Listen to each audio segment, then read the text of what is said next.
Olá, sejam todos muito bem-vindos a mais um episódio do nosso projeto Contabilidade no Ceará. E esse que é um momento especial, porque nós estamos recebendo uma convidada super especial, a professora Marta Chaves. Professora, gostaria de primeiramente agradecer demais por você ter aceito o nosso convite e por você estar aqui hoje para poder compartilhar aí um pouco da sua história, da sua trajetória e também lembrando que a gente vai abordar um tema técnico, que é a formação do profissional de contabilidade, dos contabilistas de forma geral, e é um prazer lhe ouvir, que é uma grande especialista, uma pessoa que eu tenho enorme admiração, muito carinho. Muito obrigado por estar aqui com a gente. Oi, Felipe. Olá, pessoal. Tudo bom? Sejam realmente todos muito bem-vindos. Eu é que agradeço, Felipe, essa rica oportunidade de poder ter esse bate-papo com você, a gente conversar sobre a formação do profissional de contabilidade. Você que é um profissional de contabilidade, que eu pude acompanhar o seu crescimento enquanto profissional, enquanto pessoa, enquanto educador, que para mim hoje ser educador é uma qualidade imensurável, né, por assim dizer, e eu tenho realmente um grande carinho e admiração por você, por todo o seu trabalho, e eu me sinto muito honrada de ter, né, sido convidada para participar desse momento. Eu que agradeço mais uma vez, professor, o carinho e a sua disponibilidade. Professora, eu lhe conheci lá no ano de 2015, fui participar de um evento na Estácio, na instituição, a senhora era a coordenadora, e eu fiquei assim bem entusiasmado de participar pela sua alegria, pela sua paixão pela profissão contábil, isso é realmente contagiante. E eu gostaria que a senhora contasse um pouco da sua trajetória profissional, sua trajetória de vida, para quem está nos assistindo. Eu costumo sempre falar para os meus alunos que às vezes eles enxergam um profissional do outro lado e acham que aquele profissional teve vida fácil, foi tudo tranquilo, porque sempre a grama do vizinho é mais verde, né? Mas uma das coisas que eu tenho aprendido muito durante esses momentos que eu tenho feito de entrevistas é que, geralmente, os profissionais que eles alcançam um certo sucesso, destaque na profissão, eles têm projeção, eles ralaram muito, teve muita renúncia, muita resiliência, dedicação. E eu queria conhecer da sua história mais e também que a senhora compartilhasse aí com o pessoal que está nos acompanhando. Ok, Felipe, eu vou tentar resumir o máximo possível, né? Eu costumo dizer, inclusive eu também dou esse depoimento em sala de aula, que eu já tive a grande sorte, o grande privilégio de nascer dentro da contabilidade, né? Então, assim, o meu pai, João Chaves Cavalcante, ele fundou a Processa em 1977. Na época em que ele fundou a Processa, só existiam 2 birôs de processamento de dados voltado para a prestação de serviço contábil aqui no Ceará, era, no caso, a Certo e a Processa. E aí, meu pai, ele tem uma origem de uma formação ainda muito patriarcal, em que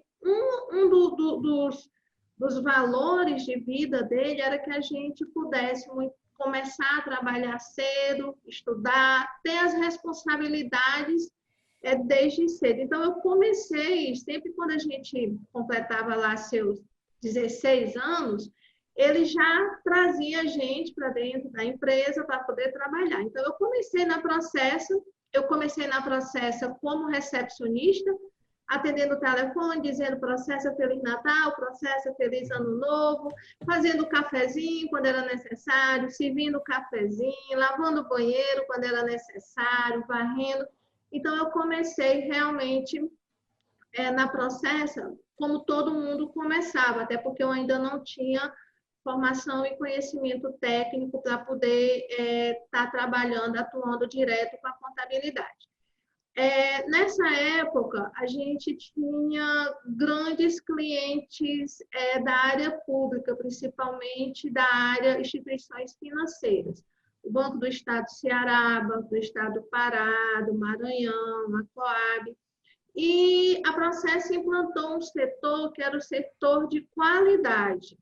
O objetivo desse setor era conferir os lançamentos contábeis, uma simples conferência, olhar e conferir, olhar e ticar. a classificação, se a ficha de classificação correta feita pela contabilidade tinha sido lançada corretamente pelo setor de digitação, que não eram contadores, eram simplesmente digitadores, e aí eu teria que verificar se a data estava correta, conta débito, conta crédito, valor, histórico. Então, esses eu trabalhei durante muito tempo no setor de qualidade. Depois eu fui para a digitação, passei mais um tempo trabalhando na digitação e fui para a parte de operação. O que seria a parte de operação? Era realmente onde estavam os contadores que faziam a operação do sistema.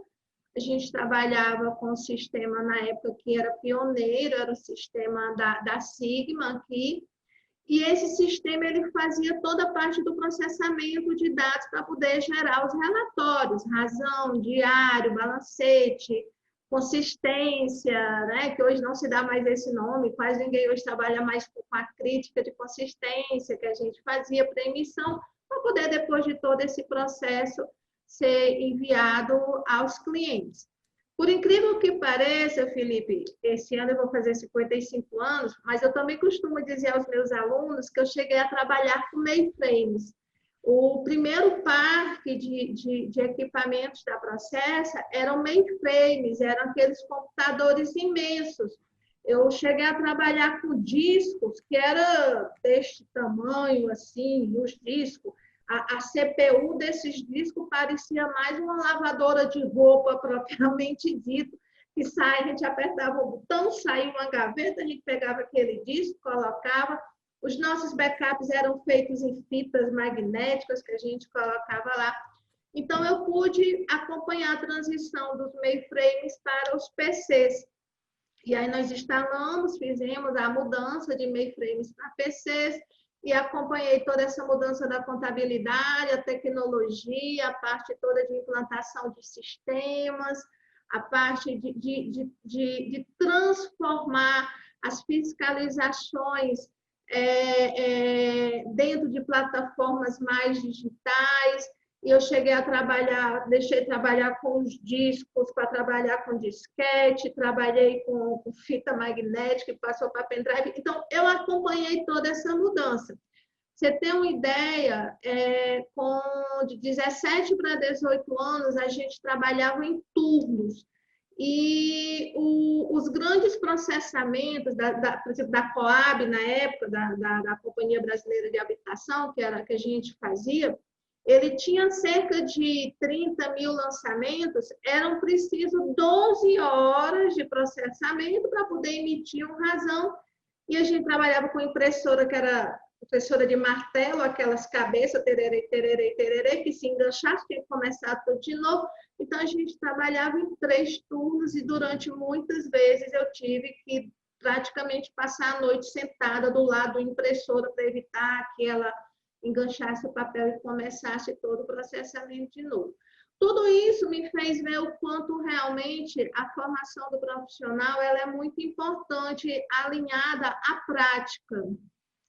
E eu trabalhei direto, mais ou menos, Felipe, isso eu tinha uns 16 anos, e eu trabalhei direto até os meus 40 anos sem ter férias, praticamente.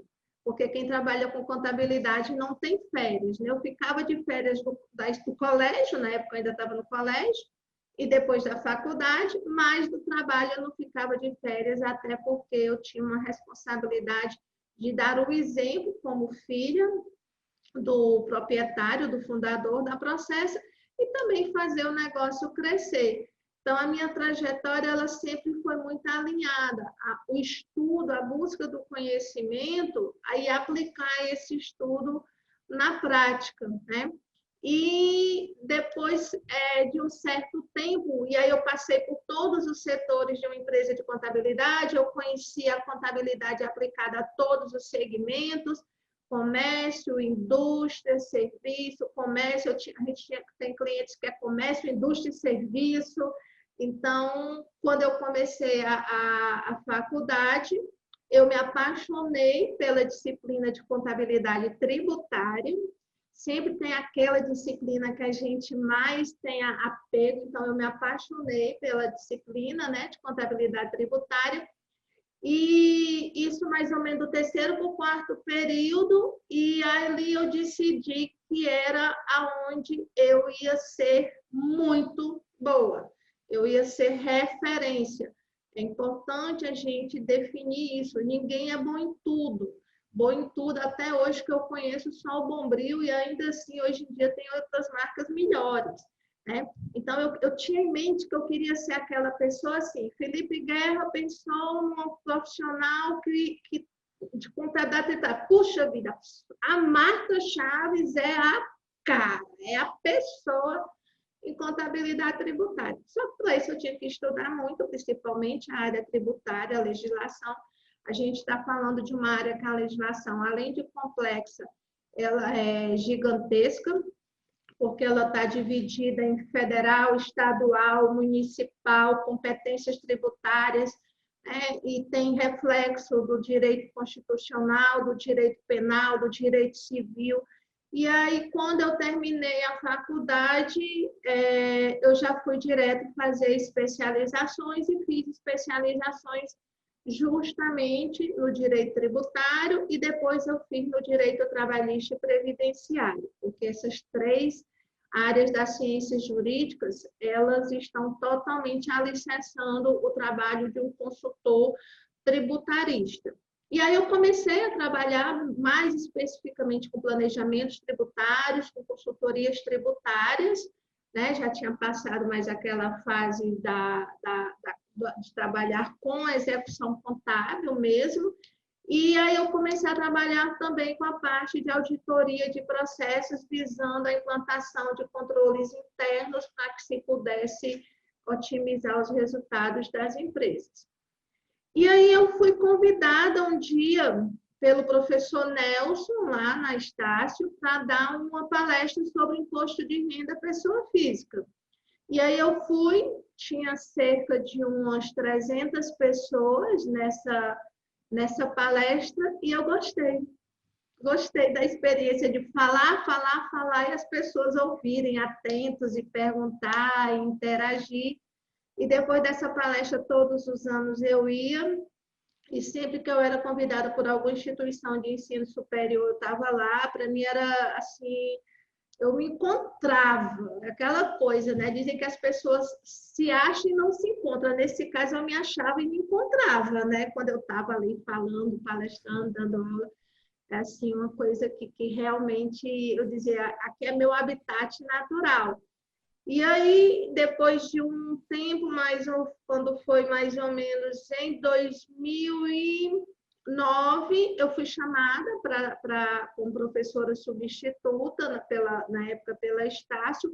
Antes disso, eu tive algumas experiências na área de educação, mas com tutoria, EAD, com a Uninter e a Facitec, né? Que na época eu estava como tutora, depois eu fui para a Estácio, que aí era sala de aula direto, como professora substituta. Depois de 1 ano e meio, eu assumi a coordenação adjunta do curso de Ciências Contábeis. Depois de mais 1 ano, eu assumi a coordenação do curso de Contábeis, onde eu pude ficar durante 5 anos. Esse momento, para mim, foi excepcional, porque a gente pôde fazer um trabalho muito legal com uma equipe de professores e de parceiros como você, incrível. A gente pôde transformar esse curso numa referência. Eu pude trazer para Fortaleza nomes como o professor Marion, o professor Hernandes Pérez, o professor Padovese, que infelizmente já Ricardo nos Ferreira também, deixou. não foi? Hã?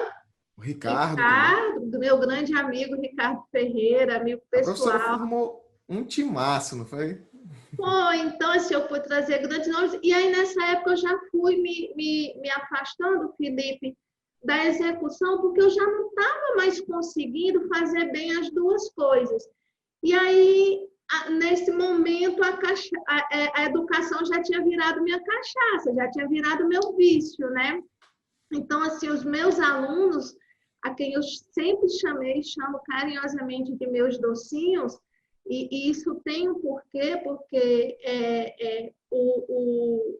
a convivência com eles, com os meus alunos, quer fosse como professora numa sala de aula ou como coordenadora, realmente adoçava muito não só o meu dia, mas adoçava o meu aprendizado como pessoa, como educadora, né? Então, assim, a educação passou a ser a grande paixão realmente da minha vida e eu disse assim, eu quero ser muito boa nisso daqui, embora fosse uma professora leiga, porque era uma pessoa, um profissional de mercado que tinha ido para a educação, eu não tinha o conhecimento das bases teóricas e filosóficas do método de ensinar, eu sentia muita falta disso, eu fiquei. E aí, quando foi em 2000, depois que a gente se conheceu, mais ou menos lá em 2015, eu fui convidada para assumir o cargo de gestão nacional do curso de contábeis,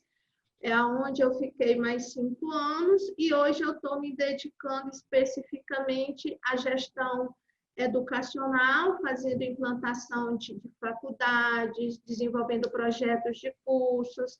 E hoje eu tenho também, além a gente abrir um braço da Processa Consultoria, nós temos também hoje a Processa Educacional, que vem trabalhando com a educação EAD, com cursos de formação para o mercado, né, da área de gestão, da área contábil. E eu tive, nesse meio tempo todinho, eu tive a grande oportunidade de fazer o meu mestrado em educação, o doutorado, e agora eu estou fazendo, né? Estou aí tentando, a pandemia deu uma atrasada nisso, eu estou fazendo pós-doc também em educação. Mas o meu objetivo sempre é trazer os métodos educacionais para contribuir na formação de melhores profissionais, sempre com essa visão. Então, assim, eu procurei resumir o máximo, Felipe, mas ainda assim, acho que falei um bocado. Não, professor, com certeza a sua história, o seu relato, ele é bem legal para a gente ver, porque, como eu lhe disse, eu lhe conheci como educador. Eu acredito que muitos dos seus alunos, das pessoas que tiveram você como coordenadora, lhe conheceram assim. E você já foi uma referência enquanto coordenadora e educadora. Eu lembro que até o seu destaque enquanto coordenadora do Grupo Estácio, eu praticamente desconhecia coordenadores de faculdades. Era aquela figura extremamente operacional e eu vi a professora Marta ativa, participando de eventos, realizando eventos, estando próximo aos alunos, os alunos tendo contato direto. Eu vou dar um exemplo aqui. A senhora é irmã da Ana Cristina, não é verdade? Sou irmã Que da fez, Ana Cristina. que fez faculdade comigo, nós estudamos juntos Oh, eu sei. durante o curso inteiro. Então, eu já tive uma referência na época um pouco diferente de faculdade. Então, quando eu vi aquilo, eu achei fantástico. Eu disse, poxa, e não foi à toa que, como a senhora disse, logo depois a senhora assumiu a coordenação nacional do grupo. Então, assim, eu fiquei muito feliz em saber. Eu disse, cara, mas aquilo ali era muito previsível. A professora estava tendo um destaque muito grande, ela estava fazendo um trabalho realmente fantástico. Então, é muito legal, professor, conhecer os bastidores assim dessa história. E com certeza ela é muito inspiradora, principalmente porque nós estamos vivendo uma época em que eu tenho visto muitos profissionais se apaixonando pela educação. Muita gente quer ser professor hoje em dia, isso é legal. E agora, tem todo o bônus, tem um ônus, né? Tem um lado positivo de você estar ali, podendo compartilhar o seu conhecimento, mas tem um ônus de você tem que estudar bastante, né, professora? E é interessante porque eu percebo a sua preocupação na formação do educador também. E isso é muito interessante. Tanto que a sua área de mestrado, doutorado, foi todo voltado para a parte de educação. Uhum, uhum. O que a gente hoje, o que eu percebo hoje, inclusive a minha tese de pesquisa, ela foi muito voltada para os métodos de didática dos professores na área de ciências contábeis, principalmente. Eu tive a chance de aplicar um instrumento de pesquisa a mais de 470 professores atuantes para poder levantar como eles estavam vendo todo essa esse compêndio tecnológico, esses recursos tecnológicos que hoje estão dentro da educação, eu imaginava que para o professor de contábeis fosse um pouco mais palatável aceitar, e a pesquisa ela mostrou que não é bem essa a realidade. O que a gente precisa entender também, quando hoje eu realmente estou buscando muito trabalhar na formação de educadores, na formação de professores. Então, todo evento que eu estou participando hoje em dia sempre está voltado para a área de educação. Há pouco tempo, eu pude, junto com outros professores do Brasil todo, organizar um grande evento, que foi um workshop sobre educação à distância, e tinha professores de diversas áreas participando. Então, você não tem ideia do quanto foi rico o compartilhamento de práticas para os professores, que muitas vezes é desconhecido. E existe uma diferença, Felipe, entre o professor e o professor que é educador, né? O professor, ele realmente ele tem em mente que ele tem que entregar um conteúdo e quase sempre ele é um profissional realmente de mercado que vai para o ensino. É como eu era. Eu não era uma educadora, eu era uma professora. Hoje, com os conhecimentos que eu pude adquirir, né, com o mestrado, doutorado, com esses conhecimentos, eu já consigo enxergar essa diferença. Porque o professor educador, ele, além de entregar o conteúdo, ele também tem a preocupação de que esse conteúdo ele seja aprendido pelos seus alunos. Ele tem uma ideia geral de todo o processo de ensino e aprendizagem, e não só de ensino, né? Então, se a gente tiver professores que consigam ter toda essa visão desse processo, a gente vai conseguir ter em sala de aula professores e educadores que, com certeza, vão contribuir de forma mais efetiva e não somente eficiente ou eficaz, quer dizer, não somente para atingir metas ou obter resultados, mas que essas metas e esses resultados possam sempre estar passando por uma melhoria contínua de forma efetiva. Então, esses professores vão poder atuar de forma mais efetiva na formação de futuros profissionais da contabilidade. E isso é interessante, professora, porque eu concordo plenamente com você que ser professor exige técnica, estudo. Por exemplo, a gente vai conversar sobre sala de aula invertida, tornar o aluno protagonista, fazer com que ele tenha uma avaliação da aprendizagem durante o momento da aula. E tem muita gente que acha que ser professor é só você dominar um assunto, chegar e falar bem, falar não e muitas vezes as pessoas acham lindo a fala, mas não conseguem absorver nada. Então isso não é educação. Não, a gente, enquanto professor educador, a gente tem que ter uma preocupação muito grande de como a nossa mensagem ela está sendo recebida por os nossos alunos. E ter em mente que nós ensinamos e o aluno aprende, mas em alguns momentos o aluno nos ensina e a gente aprende. Ou seja, antes, uma formação mais tradicional, o único protagonista no ensino era o professor. Eu te ensinava, te repassava um conteúdo, era como se eu fosse um fornecedor de conhecimento e você um mero receptor, um mero consumidor desse conhecimento.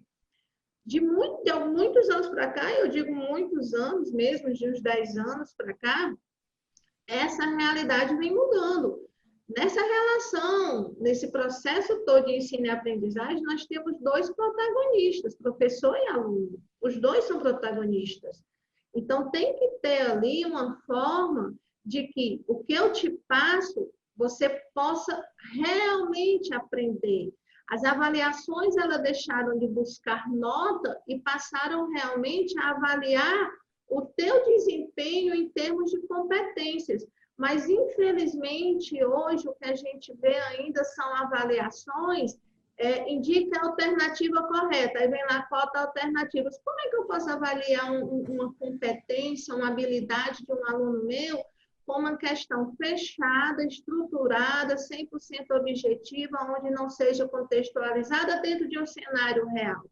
Inclusive, isso, Felipe, é uma das causas, e pode até ficar um assunto para a gente conversar depois, você vê como eu gosto de falar, né? É uma das causas dos índices de reprovação da prova do exame. Você veja bem, eu faço matriz de conhecimento da prova do exame de toda edição. Toda edição eu pego todas as questões, eu analiso com com um olhar mais voltado para a área do processo de ensino e aprendizagem, cada questão. Então, o que é que eu vejo no exame, nas questões do exame? O exame, ele avalia as competências. O exame avalia as habilidades que o aluno adquiriu ao longo da formação dele. E o que são as competências e habilidades? É o que o mercado precisa. O mercado contrata hoje profissionais da área contábil, não é porque ele teve um rendimento acadêmico 9,7, 9,8, ele nem vê o histórico. Ele realmente quer saber, em termos de competência e habilidade, se o aluno está preparado para atuar dentro de um mercado que é extremamente volátil, complexo, tempestivo, tecnológico. Então, assim, o que a gente vê hoje é os alunos saírem das faculdades meio que dentro de uma caixinha de presente, bonitinho, embalado para o mercado. Só que ele foi formado dentro dessa mesma caixinha. E o mercado quer profissionais que pensem fora da caixinha. Então, as questões do exame são questões que avaliam as competências, as habilidades. São questões que eu, professora Marta, eu dei o nome de questões raízes. Ou seja, é uma questão lá de estrutura da demonstração, ela não vai buscar o conhecimento teórico de estrutura, ela vai querer saber se o aluno consegue pegar diversos tipos de demonstrações, ele consegue analisar essas demonstrações e ele consegue emitir um pensamento crítico sobre essa análise. Então, são questões que realmente mensuram conhecimentos, competências e habilidades. E hoje isso não é visto, ele não é formado dentro desse cenário, até devido à nossa própria diretriz curricular nacional. E eu venho batendo nessa tecla há muito tempo, junto aos nossos órgãos representativos, que a gente precisa chegar até o MEC para poder propor uma revisão urgente nessa DCN. É uma DCN de 2010.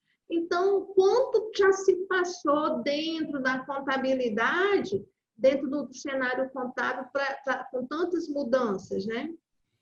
Professora, eu queria aproveitar esse gancho do que a senhora está falando para a gente promover aqui uma reflexão. Eu queria sua opinião sobre isso.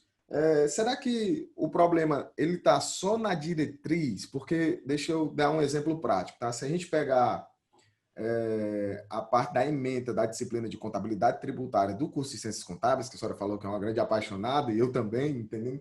Como dizer que não, ela diz que tem dois objetivos. Primeiro, é trazer e apresentar situações práticas do mercado de trabalho, situações reais, e o segundo seria apresentar a parte dos tributos, a legislação, da contabilização. E o que eu vejo na prática, muitos alunos que fazem os meus cursos, que estão na pós comigo, eles dizem assim, professor, na faculdade eu só vi a teoria dos tributos. Essa parte de realidade, prática, escritório, o que é que a gente vai precisar para realmente, quando sair daqui, ir para o mercado, passou longe. Aí tem quem defenda assim, ó, não, eu já vi professores defendendo assim, ó, não, Felipe, mas na faculdade a gente está formando cientistas, a gente realmente não precisa entrar no aspecto prático. Aí eu digo, poxa, mas a ementa da disciplina que está lá na diretriz do curso de Ciências Contábeis não diz isso. Será que também não tem um desalinhamento aí entre os professores e a proposta do curso realmente no papel, né, teórica, realmente propõe para a formação de profissionais? O que é que a senhora acha disso?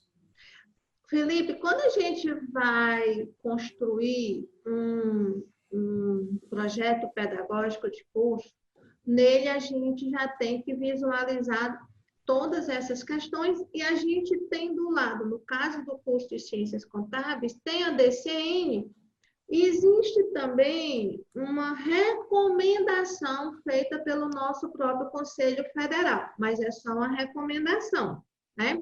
Então, começa daí. A DCN, ela já traz muita coisa voltada para o aspecto prático, como você falou aí, muita coisa voltada realmente para o mercado, para a preparação do aluno do mercado.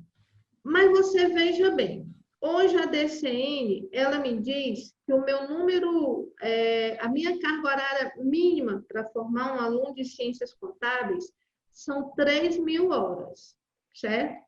Nessas 3.000 horas, eu tenho que dividi-las em várias disciplinas. Além das disciplinas, tem o estágio supervisionado, tem atividades acadêmicas complementares, tem uma série de coisas que são tiradas dessas 3.000 horas. No frigir dos ovos, para me poder te dizer melhor, fica ali para dividir para as disciplinas cerca de 2.200 horas no máximo. 800 horas aí já vão embora para estágio, para TCC e para atividades acadêmicas complementares. Então, sobra ali cerca de 2.200 e quando é muita. Dessas 2.200, hoje, o MEC permite que 40% seja disciplinas EAD, à distância. Há de convir comigo que mesmo com todo o aparato tecnológico que nós temos hoje, disciplinas práticas à distância, ela é difícil de ser construída se o professor ou o conteudista da disciplina não tiver um conhecimento de todos os aparatos tecnológicos. E aí eu vou te dizer assim, eu recebi um desafio grande alguns anos atrás, que foi construir a disciplina de práticas contábeis informatizadas para os alunos que cursavam a modalidade 100% à distância, ou seja, o aluno que está lá no interior do Amazonas fazendo ciências contábeis EAD, tinha que fazer a disciplina de práticas contábeis, e como esse aluno tem acesso a laboratório, com sistemas informatizados para poder fazer isso.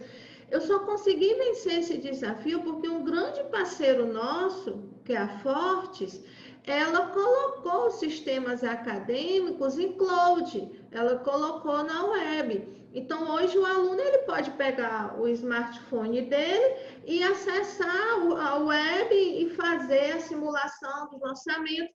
Mas eu conheci a ferramenta tecnológica para poder conseguir construir essa disciplina. Então, tem o professor ou o conteudista, que hoje a gente sabe que há, sim, um campo de atuação muito voltado para a construção de conteúdos didáticos, ele tem que ter esse conhecimento. Então, você veja bem, eu tenho uma carga horária que é extremamente reduzida para a formação de um aluno, para a formação de um profissional de ciências contábeis. Essa carga horária já deveria ter sido revista há muito tempo.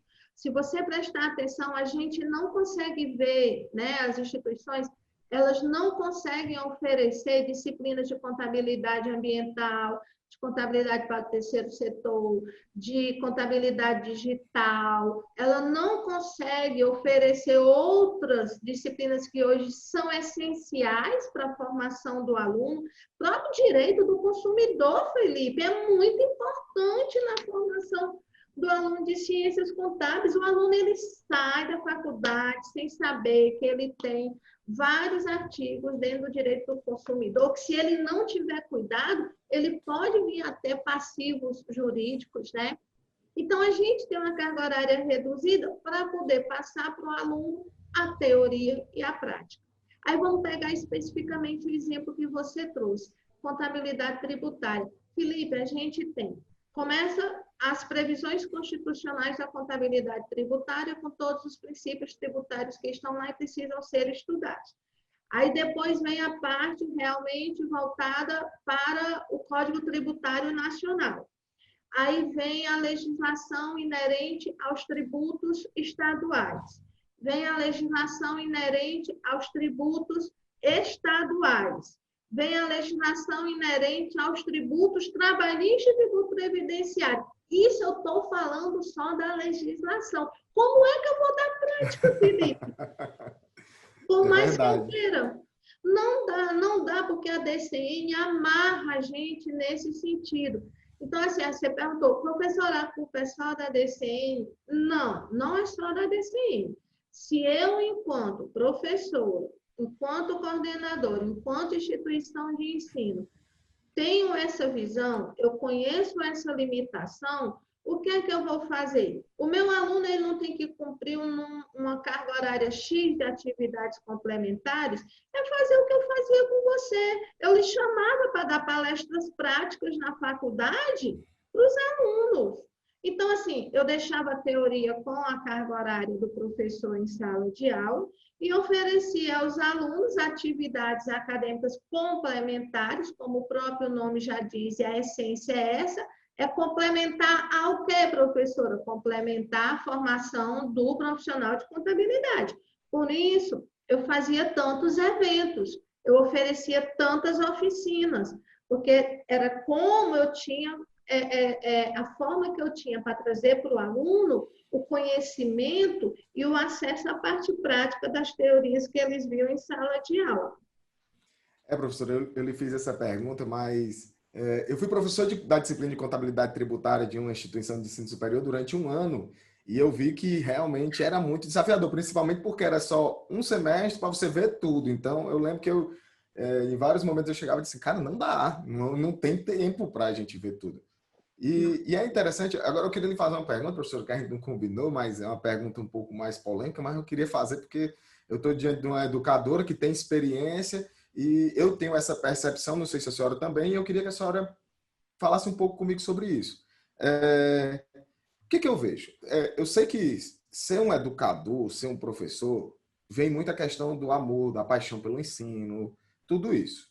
No entanto, nós também somos profissionais, nós precisamos trabalhar, nós precisamos, né? Temos nossas vidas. Eu que tenho 3 filhos, tenho 3 meninos para sustentar. A minha pergunta é simples, professor. A senhora acha que hoje, com essa grande amplitude do ensino superior que a gente teve, os professores passaram a ganhar menos, as universidades, as faculdades, elas tiveram mais dificuldades para manter, reter e formar novos talentos na área do ensino? Porque o que eu percebo, assim, é uma percepção individual, posso estar completamente enganado, que os professores que eles acabam tendo mais sucesso na área profissional prática do mercado, eles acabam saindo, eles não aguentam muito tempo. Eu vi vários professores que, assim, quando eles foram para a sala de aula, eu disse, cara, a universidade ganhou agora um baita de um professor. Aí ele passa 2, 3 anos e sai, porque parece que para de compensar. Eu estou tentando fazer uma visão assim geral. A senhora percebe isso? É mais difícil hoje? O que a senhora acha? Como é... Bom, é bem polêmica mesmo a sua pergunta, até para me posicionar como professora, como gestora educacional, mas aquele profissional que não consegue se posicionar diante de polêmicas, ele precisa trabalhar mais isso nele. Eu vou Só começar. fazendo um pequeno adendo, tá, professor? Até para mim me botar no barco também. Eu estou fazendo essa pergunta, inclusive, como coordenador, porque eu tenho meus professores que também reclamam disso comigo às vezes. Não tanto porque a instituição que nós temos, ela até remunera acima assim, do que o mercado normalmente remunera. Mas a gente sabe que se a gente fosse pegar assim ao pé da letra, um professor mereceria ganhar bem mais. Isso é uma cultura até do próprio país, né? É, eu vou começar, inclusive, já com uma outra polêmica, e meio que vou te deixar numa saia justa, né? Você fez uma colocação aí que eu sempre brinco muito em sala de aula, né? Você colocou assim, professora, nós ensinamos, somos professores por dedicação, por devoção, por amor. Lógico, ensinar realmente requer você trabalhar a sua inteligência emocional, você trabalhar a sua inteligência humanista também, né? Você trabalhar para que você veja o aluno não como um consumidor, mas como uma pessoa e não o ensino como um produto, embora ele seja um produto quando você analisa a prestação de serviços educacionais como atividade econômica. E aí você botou assim, mas nós precisamos trabalhar, professora, nós precisamos, eu tenho 3 meninos, preciso pagar minhas contas. Aí, Felipe, tu já teve aquela famosa, tu já teve que responder aquela famosa pergunta em sala de aula, que você chega no primeiro dia, né, ou no segundo, na primeira semana, aí você se apresenta, né, você diz, aí o aluno olha para você e pergunta assim, professora, a senhora só dá aula ou trabalha também? Né? Demais. E hoje em dia, os alunos de contabilidade, eles são exigentes. Você tem que trabalhar, tem que ter um escritório grande, tem que estar prestando serviço, senão, para eles... O que é que você vê assim? Você vê que eles não encaram, né, o magistério como trabalho. Acha que a gente está lá, né, a gente tá lá fazendo caridade, boa ação, responsabilidade social. Não encara como um trabalho. Você mesmo aí colocou, porque você tem que trabalhar. A gente tem que trabalhar. Eu acho que a gente tem que trabalhar como educador e a gente tem que trabalhar como profissional contábil, né? Então, são duas atuações que, se você consegue, no seu caso, no meu caso, acho que outros professores que também têm os seus negócios, né, atuam como contadores, eles são excepcionais, tanto quanto professores, educadores, como contadores, porque eles estão atuando nessas duas vertentes, né? Então, assim, é bem essa realidade. Quando a gente pega o perfil desse profissional, que é um profissional de mercado, que tem o seu negócio, que é autônomo, que é independente, e ele está na sala de aula como professor, como educador, né? Tirando aqueles colegas que estão na sala de aula mais assim como questão de know-how, que alguns ainda têm esse pensamento, né? A gente vê que o mercado educacional para a atuação do professor, ele vem ficando cada vez mais difícil. E aí tem uma série de fatores que levam a isso. Vamos ao primeiro. Primeiro, a expansão realmente do ensino superior e a grande, além da expansão, a grande abrangência dos grandes grupos educacionais. Os 5 grandes grupos educacionais hoje, eles detêm cerca de 80% de contratação de mão de obra. Então, como eles são grupos, meio que eles determinam valor de hora-aula, condições de contratação, né? Então, eles meio que determinam essa questão. Existe, Felipe, e eu eu estou falando diretamente das instituições de ensino superior que possuem finalidades lucrativas, sejam SA ou limitada, né? As SA, isso é mais pesado, porque existe a questão dos investidores, aí eles querem resultados, na realidade eu costumo dizer que eles não querem nem resultado, eles querem maximização de resultados. Existe um termo que é bastante utilizado, e você como coordenador deve conhecer, que é a questão do custo docente, né? O custo docente, ele está dentro do custo da matriz curricular, dentro do custo do curso. E esse custo docente, ele muitas vezes, ele é trabalhado pelas instituições de ensino como uma forma de controle para poder manter preço, manter seu target de mensalidade, né? Ou diminuir e estar na concorrência, ou maximizar seus resultados. Tem sempre um objetivo, né? Eu digo isso porque quando eu estou construindo um projeto pedagógico, uma das minhas funções, dentro da construção quando eu vou implantar uma faculdade, um curso, uma das etapas é o estudo financeiro. E o estudo financeiro, lógico, vai levantar a questão do custo docente. E quando eu levanto a questão do custo docente, eu dou ali um patamar. A hora-aula ela pode variar de até, né? Dentro desse patamar. E eu não posso fugir disso. Então, infelizmente, o que a gente está vendo é que o professor, Quanto mais conhecimento ele tem, quanto mais experiência de mercado ele tem, quanto melhor ele for enquanto docente, quanto mais titulação ele buscar, e eu não estou falando, Felipe, de titulação por papel, eu estou falando na busca da titulação por conhecimento.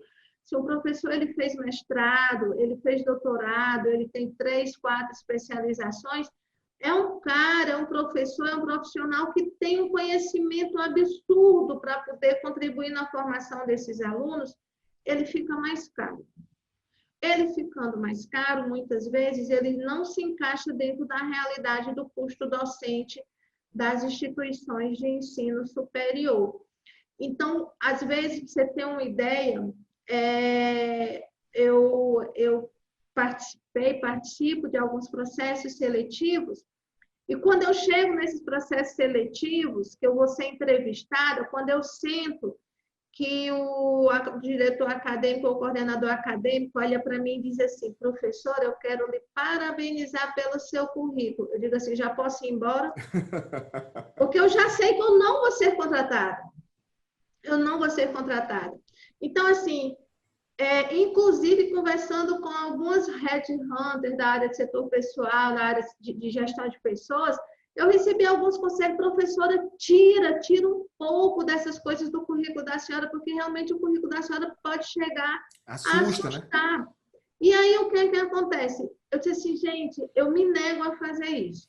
O meu currículo Lattes é a minha história, é a minha vida profissional, é a minha caminhada. Então, lá está registrado tudo o que eu já fiz, o que eu faço, minhas publicações que eu sou apaixonada por pesquisa, adoro escrever, adoro publicar, adoro estimular meus alunos a publicar. Então, meu currículo Lattes é a minha certidão de nascimento enquanto professora educadora. Se eu tirar alguma coisa de lá, eu estou negando minha própria história. Então, eu vou ter o seguinte na minha cabeça, Felipe. Alguém quiser me contratar, vai me contratar realmente sabendo todo o meu potencial. Todo o meu potencial. Se essa instituição tem ou não capacidade financeira para contratar uma profissional, seja a Marta, seja o Felipe, seja a Antônia, a Maria, né?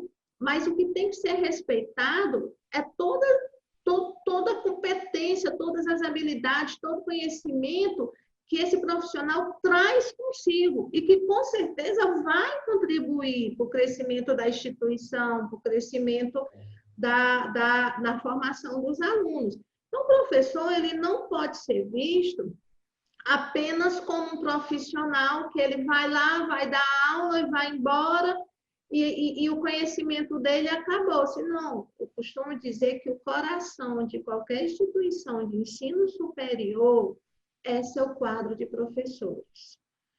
A instituição de ensino superior que não tem em mente, que não reconhece em seus professores o coração da instituição, ela dificilmente conseguirá se manter tanto tempo no mercado, a menos que a finalidade dela não seja educar, seja apenas entregar um conhecimento sem a preocupação se esse conhecimento está sendo recebido da forma mais adequada e aplicado no mercado da forma mais adequada. Aí vem aquela famigerada pergunta, que tipo de profissionais a gente está entregando ao mercado quando a gente vê tanta coisa acontecendo no mercado com profissionais de diversas áreas, né? Eu espero que eu tenha respondido sem aumentar a polêmica, né? E, de certa forma, agredir ninguém. Ah, professora, a senhora, esse encontro está sendo uma verdadeira aula. Eu tenho certeza que quem está nos assistindo está conseguindo enriquecer bastante a experiência com relação a toda a formação do profissional da contabilidade, inclusive porque essa formação também passa pela formação dos professores. E principalmente em tempos de hoje, que aquela relação professor-aluno, ela não se acaba mais ao final da aula, porque o aluno está na rede social do professor, está mandando dúvida, está participando do evento, está indo para a palestra do professor online, está no WhatsApp do professor. Então, hoje em dia, é realmente essa relação professor-aluno, ela está mais forte do que nunca. E, professora, só aproveitar o gancho, antes da gente começar o nosso bate-papo, A senhora, inclusive, me mandou alguns materiais, então achei bem legal, e que fala também sobre a questão dos organismos internacionais, né? Como é que a formação de profissionais ela está acontecendo também fora do país. Eu estou terminando o meu doutorado lá em Portugal, e eu já tive um choque de realidade muito grande com relação ao ensino na Europa, onde eles estão pouco ligando para a titulação pela titulação, onde eles estão muito preocupados com o desenvolvimento do profissional que eles vão colocar à disposição do mercado. A visão lá é realmente muito voltada para a criação de profissionais críticos, que tenham um pensamento crítico, uma visão de pesquisa, uma visão de desenvolvimento, uma visão de retorno à sociedade. E alguns organismos internacionais eles têm emitido relatórios falando sobre as competências, habilidades, formação dos profissionais. Como é que a senhora tem enxergado isso na formação dos profissionais da contabilidade no Brasil? Tem algum alinhamento com isso que está acontecendo lá fora?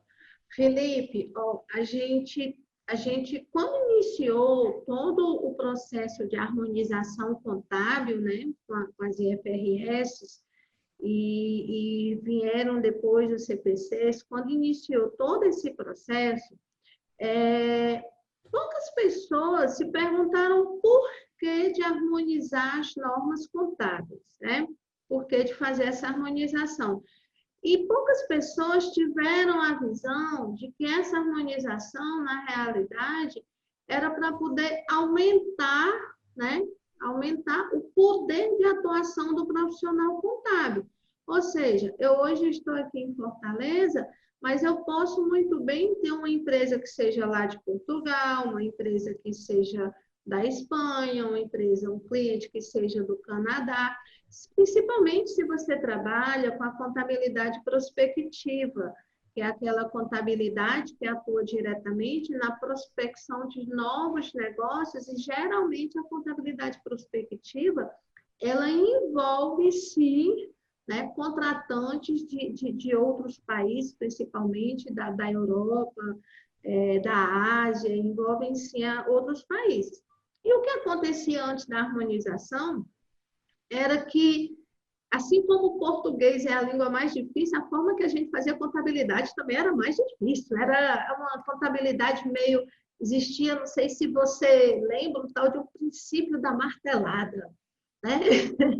O princípio da martelada só existia aqui. A tal da contabilidade criativa só existe aqui no Brasil, não existe isso em outros países, né? Então, assim, a gente falava um idioma contábil totalmente diferente do que as grandes economias elas falavam, né? Na Europa, na Ásia, na América do Sul. Então, assim, elas seguiam muito realmente as IFRS, e aí veio a harmonização contábil para poder aumentar, para poder dar essa amplitude de atuação do profissional de contabilidade. É tanto que eu falo que não existe contabilidade internacional. Quando você fala assim, uma das coisas que eu fiz dentro de uns currículos foi tirar essa disciplina contabilidade internacional, e eu coloquei FRS, GAAP, CPC, porque não existe. Contabilidade internacional, que é eu falar em outro idioma, uma coisa tão real, tão do dia a dia dentro da nossa atuação, que não tem sentido, né? Falar em contabilidade internacional. E em 2012, o IFAC, né, que é o instituto que trabalha, o Instituto Europeu, que atua diretamente nessa questão de colocar padrões, ele emitiu duas normas, a IES 2 e a IES 3. Na IES 2, ele define os conhecimentos que todos os contadores devem ter, além dos conhecimentos de contabilidade, finanças, também conhecimentos organizacionais e do negócio, ou seja, ser um pensador dos negócios, e principalmente conhecimentos de tecnologia da informação. Não só operacionalizar um sistema, mas na realidade entender como esses sistemas eles funcionam. E na IES 3, ele divide as habilidades em 5 grupos, que são as habilidades intelectuais, técnicas e funcionais, As habilidades pessoais, Felipe, as pessoas hoje elas estão sendo contratadas por suas competências técnicas e demitidas por falta de habilidade e competência pessoal. As interpessoais e de comunicação não se concebe contador não conseguir ir para uma reunião e ficar lá feito quadro de parede sem falar nada. E as habilidades inerentes ao gerenciamento dos negócios. Então, hoje, né, o que eu vejo é que essas duas IES, elas poderiam ser utilizadas na hora da formação de um projeto pedagógico de um curso, da elaboração de um plano de ensino, para que a gente pudesse ter realmente profissionais formados vistas a atender às expectativas de um mercado internacional. Fantástico, professora.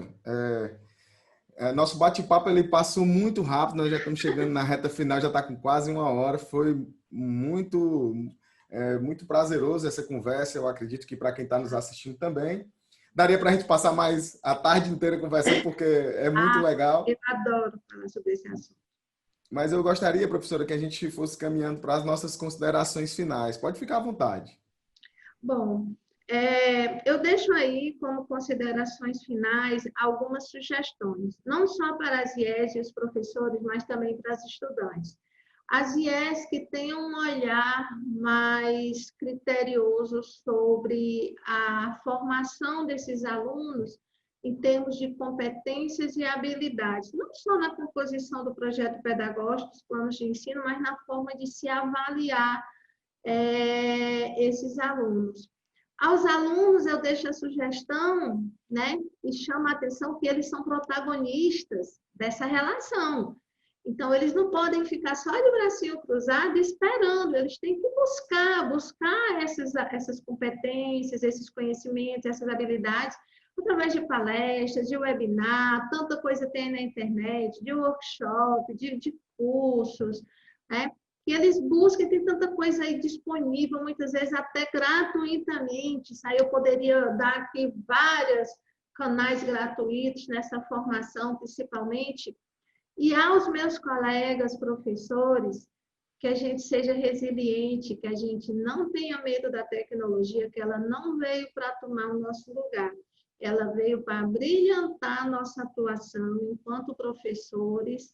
Basta que a gente saiba apenas como utilizá-las a nosso favor e que a gente não tenha medo de dizer que desconhece.